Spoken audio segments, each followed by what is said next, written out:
Hey everyone, hope you're doing well. I'm going to do something a little bit different in this video, and I'm kind of just want to create a discussion and see what you guys think.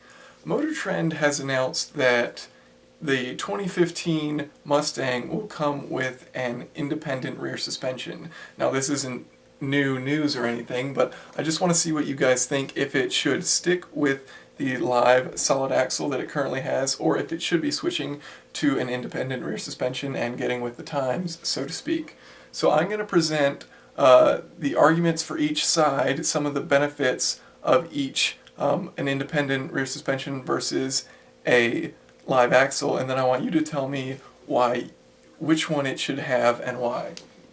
So the reason for switching to an independent rear suspension, well, real world driving is pretty much the biggest thing.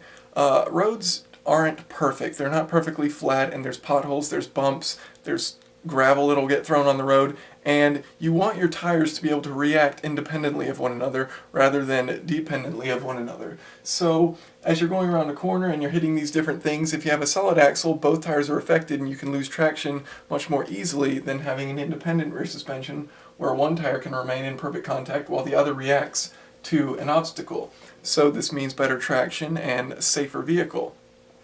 Another thing, unsprung mass. The mass of the solid axle is not supported by the springs and the shocks, so it's unsprung weight, and the greater that is, the less traction you have, basically, because you've got less mass that is supported by your suspension, so less mass that can react to the road in a predictable manner. Another thing is weight balance. Now, independent rear suspensions are a little heavier, but what this allows for the Mustang, which is a front-engine, rear-wheel drive car like many sports cars, is that it puts more mass at the back, so it evens out the weight distribution. So it'll be closer to 50-50, which is ideal, or what many consider to be ideal. And finally, whether or not you'll agree with this, but marketing. So saying that you have an independent rear suspension will get people to buy it simply because you're saying it has the latest technology. Even if someone doesn't know what the difference between a live axle and an independent suspension is, they'll hear independent rear suspension, know that it's what everyone uses, BMW, Lamborghini, Ferrari, all the big names.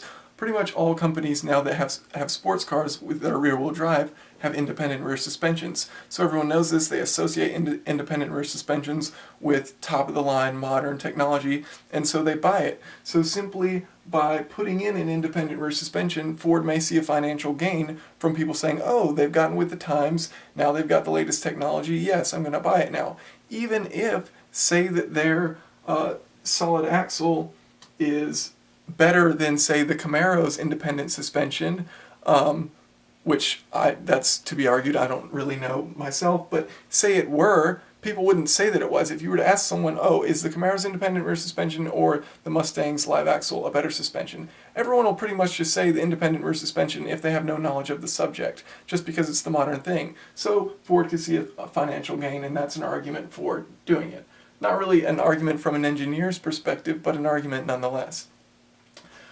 Reasons to keep the live axle. Some of the benefits of the live axle, well, it's cheap. It costs less for Ford to make these than to put in a independent rear suspension. So what that means is the price is lower. So if they were to put in independent rear suspensions, you could expect a little bit more expensive price for the Mustang.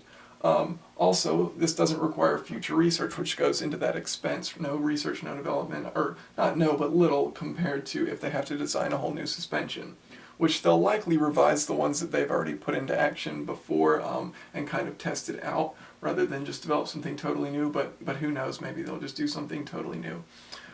Live axle, it's strong, it's durable, it will last, and it's very simple design, and there's some beauty to that in it. And it can take a high amount of power, and there's fewer parts. So, I mean, it's very reliable, it's strong, and it does everything you need. Also, great for tracks and drag racing. When you have perfect road conditions, there's not that big of an advantage of a independent rear suspension versus a solid axle, because you don't have, it doesn't matter, your tires are pretty much going to be at the same level, reacting the same way, versus real road conditions where there's road imperfections. And finally, a live axle, though it's a heavy sprung mass, or unsprung mass, I'm sorry, it is a lighter option than an independent rear suspension. So an independent rear suspension would add weight. So by keeping the live axle, they will save a small amount of weight, which weight is important for nearly every aspect in car performance. So there is a pretty decent argument to that, saying that it weighs less. So now I just want to hear what you think. Should Ford be switching to an independent rear suspension, or should they keep the live axle and keep their kind of history that they have with this suspension and this vehicle? So just let me know in the comments below. Thanks.